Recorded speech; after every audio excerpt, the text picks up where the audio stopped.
मैं अभी राजभवन से वापस आया हूं। माननीय लेफ्टिनेंट गवर्नर साहब से मेरी मुलाकात हुई।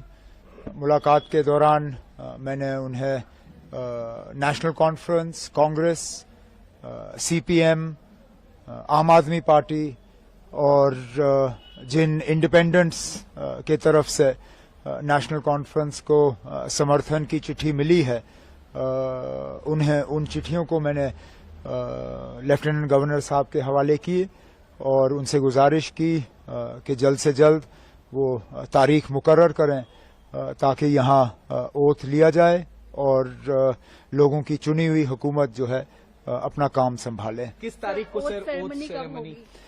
अब ये लंबा सिलसिला रहेगा क्योंकि ऐसा नहीं है कि एक इलेक्टेड गवर्नमेंट को दूसरे इलेक्टेड गवर्नमेंट का जो है में तब्दील होगा। सेंट्रल रूल है, यूनियन टेरिटरी है और गवर्नर साहब को एक अपने कागज तैयार करके पहले राष्ट्रपति भवन भेजने हैं। राष्ट्रपति भवन से वो फिर होम मिनिस्ट्री में जाते हैं। होम मिनिस्ट्री अपना उसमें प्रोसीजर करके वो जो उनको अपनी कागजी कार्रवाई करनी होती है वो सारा करके वापस आ जाता है।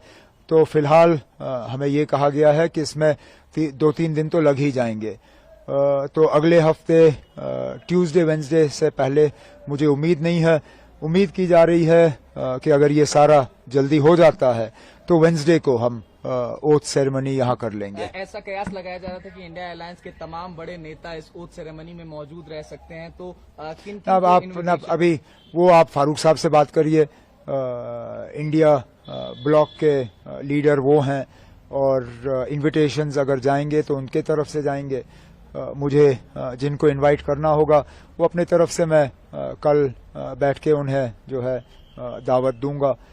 लेकिन फिलहाल तो अब ओथ की तैयारी हो रही है। सर, आज कांग्रेस लीडर्स भी मिलने आए थे, तो क्या कोई डिमांड्स या कुछ नहीं? उन्होंने अब डिस्कशंस तो हमारी रहती हैं, हम मिलके हुकूमत बना रहे हैं। उनका जो है लेटर ऑफ सपोर्ट हमें हासिल हुआ है और उन्होंने आज अपनी बैठक की। उनकी अपनी बैठक में उन्होंने अपने हाईकमांड को इजाजत दी कि वो सीएलपी का जो है फैसला करें, सीएलपी लीडर का फैसला करें। तो हमने जो अपनी अंदरूनी बातें करनी थी वो हमने की। सर, काफी इंडिपेंडेंट कैंडिडेट्स भी अब ज्वाइन इन कर रहे हैं एनसीए में, देखा पिछले कुछ दिनों में, तो क्या स्पेकुलेशन है कि और जो बाकी हैं वो भी ज्वाइन करेंगे, ऐसा कुछ? न, ऐसी बात नहीं है।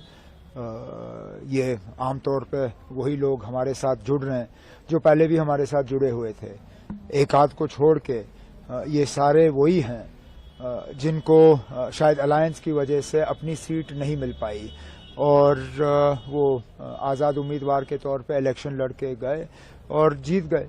अब वो अपने नेशनल कॉन्फ्रेंस के साथ में वापस आना चाहते हैं और एक आध ऐसा है जो नेशनल कॉन्फ्रेंस में रह के हमारे साथ एक नया रिश्ता कायम करना चाहता है, जिसकी हमने सराहना की, जिसको हमने वेलकम किया और इन्हें लोगों के वोट हासिल हुए क्योंकि लोगों की उम्मीदें हैं कि उनके इलाकों में काम होंगे और मेरा फर्ज बनता है कि उनके मैं जो है हाथ पकड़ के उनके इलाकों में उनकी मदद करूं। सर, एक आखिरी सवाल। इल्तिजा मुफ्ती जी क्लेम कर रही हैं कि बिज बिहारा में एनसी के वर्कर्स जो है वैंडलिज्म कर रहे हैं, they are attacking their workers. How do मुझे कुछ नहीं कहना इसमें। ये अब अगर किसी तरह का सबूत है तो वो पेश करें। जिनके खिलाफ इल्जाम लगे हैं वो तो उनके खिलाफ अब केस करने के लिए तैयार हैं, डेफेमेशन के। अब ये अदालत को फैसला करने दीजिए कौन सही है कौन गलत। सर, जम्मू डिवीजन के इग्नोरेंस का एक बड़ा आरोप लगा। कोई इग्नोरेंस नहीं है ना, कोई